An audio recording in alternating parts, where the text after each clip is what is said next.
Hello everyone, welcome back.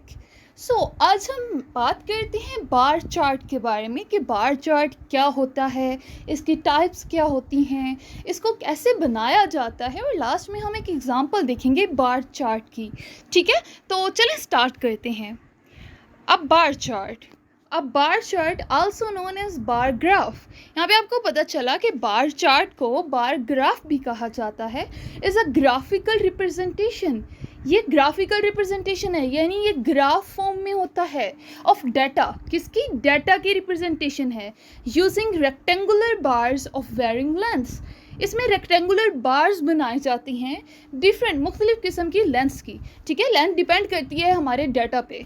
तो these bars are used to display frequency. ये bar किस लिए हम यूज़ करते हैं? फ्रीक्वेंसी को डिस्प्ले करने के लिए, काउंट को डिस्प्ले करने के लिए, या फिर डिफरेंट कैटेगरीज की क्या वैल्यू है उसको जो है वो डिस्प्ले करने के लिए ये बार्स हम यूज़ करते हैं। अब bar chart typically consist of two axis. इसमें दो होते हैं, एक एक्स एक्सिस और एक वाई एक्सिस। ठीक है, वाई एक्सिस क्या करता है कि ये ज़्यादातर रिप्रेजेंट कर रहा होता है हमारी वैल्यूज़ को, और जो हॉरिजेंटल यानी जो एक्स एक्सिस है ये रिप्रेजेंट कर रहा होता है हमारी कैटेगरीज़ को कि कौन कौन सी कैटेगरीज़ हैं, और वर्टिकल जो वाई एक्सिस है वो बताता है कि उसकी कितनी वैल्यू है। ठीक है, इसकी टाइप्स होती हैं, दो तरह के बार चार्ट्स होते हैं बेसिकली। एक हमारे पास वर्टिकल बार चार्ट होता है और एक हमारे पास हॉरिजॉन्टल बार चार्ट होते हैं। वर्टिकल जैसे कि नाम से पता चल रहा है कि ये वर्टिकली, इसकी जो बार्स होती हैं वो वर्टिकली ड्रा होती हैं अलोंग द वाई एक्सिस। ठीक है, वाई एक्सिस के साथ वर्टिकली ड्रा की जाती हैं, और ये बहुत ही कॉमन टाइप है ना, मोस्ट कॉमन टाइप, ज़्यादातर यही यूज़ होता है। उसके बाद बात करें हॉरिजॉन्टल बार चार्ट की, तो इसमें जो बार्स होती हैं ये हॉरिजॉन्टली ड्रा की जाती हैं। ठीक है, अलोंग द एक्स एक्सिस के साथ ये ड्रा की जाती हैं। ठीक है, ये लॉन्ग कैटेगरी लेबल्स जब होते हैं तब यहाँ ये हमारे लिए यूज़फुल होती हैं। ठीक है, अब किस तरह से ड्राइंग अ बार चार्ट की बात करेंगे, किस तरह से इसे ड्रा करना है। तो इसमें देखें, सबसे पहले तो आपने डाटा को आइडेंटिफाई करना है।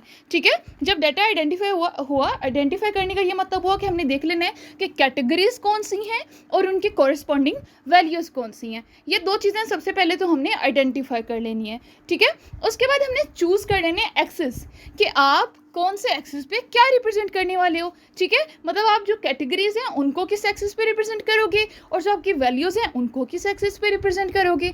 ठीक है, उसी तरह उसके बाद हमने जो नेक्स्ट चीज़ करनी है वो स्केल एक्सिस है। आपने अपने डाटा के अकॉर्डिंग जो है वो एक्सिस को स्केल कर लेना है, यानी उसमें अपनी नंबरिंग दे लेनी है। ठीक है, अगर आपका डाटा 10 तक जा रहा है तो 10 तक नंबरिंग देनी है। तो it depends on your data कि आप किस तरह से उसकी स्केलिंग करोगे। ठीक है, उसके बाद आपने प्लॉट बार्स, आपके जो फाइनल इसमें काम होगा वो आपने बार्स ड्रा कर लेनी है हर कैटेगरी के लिए with heights corresponding to their value, कि उनकी जितनी वैल्यू होगी उतनी उनकी हाइट होगी, उतनी वो लंबी होंगी। ठीक है, तो यहाँ पे आपको मैं एक एग्जांपल दिखाती हूँ। ये देखें, ये बार चार्ट है birthday of students by month का। ठीक है, स्टूडेंट्स की बर्थडे मंथ के हिसाब से जो आती हैं, मतलब हर मंथ में कितने स्टूडेंट की बर्थडे है, तो ये हमने एक बार चार्ट बनाया हुआ है। आप देखें वर्टिकल में अगर हम देखें वाई एक्सिस के साथ, तो यहाँ पे नंबर ऑफ स्टूडेंट्स है कि कितने स्टूडेंट्स हैं। ठीक है, और यहाँ पे जो मंथ है ये हमारी कैटेगरीज हैं। ठीक है, ये हमने एक्स एक्सिस पे इसकी कैटेगरीज जो हॉरिजॉन्टली है इसकी कैटेगरीज ड्रा कर ली। ठीक है, आपको एक बात पता चली कि ये हॉरिजॉन्टल बार चार्ट है, ठीक है, या बार ग्राफ है, क्योंकि इसकी जो लाइंस हैं वो हॉरिजॉन्टली ड्रा की गई हैं अलोंग द एक्स एक्सिस। ठीक है, तो यहाँ पे हम अगर देखें तो ये देखें जनवरी टू दिसंबर ये हमारे पास इसकी कैटेगरीज हैं, और यहाँ 0 से लेकर 10 तक ये नंबर हैं। अगर फॉर एग्जांपल हमें बार चार्ट रीड करना भी आना चाहिए और बनाना भी, बनाया इस तरह से जाता है कि हमें ये गिवन होंगी एक टेबल की फॉर्म में, जनवरी से दिसंबर तक एक साइड पे कैटेगरीज लिखी होंगी, दूसरी साइड पे उनके नंबर ऑफ स्टूडेंट लिखे होंगे, और हमने सिंपली इस तरह से ये इसे ड्रा करना है। अब ड्रा करने के बाद उसे रीड करना भी आना चाहिए। तो देखें, जनवरी की अगर हमने यहाँ पे पता चलानी हो तो 2 और 4 के दरमियान 3 होता है, तो इसका मतलब जनवरी में 3 स्टूडेंट्स की बर्थडे होती है। इसी तरह अगर हम फेब में देखें तो 4 और 5 के दरमियान, 4 और 6 के दरमियान है, तो यहाँ पे अप्रोक्सीमेटली 5 स्टूडेंट्स की फेब में बर्थडे है।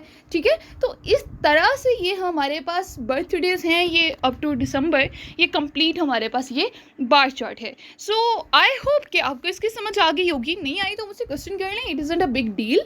ठीक है, so that's it, thank you.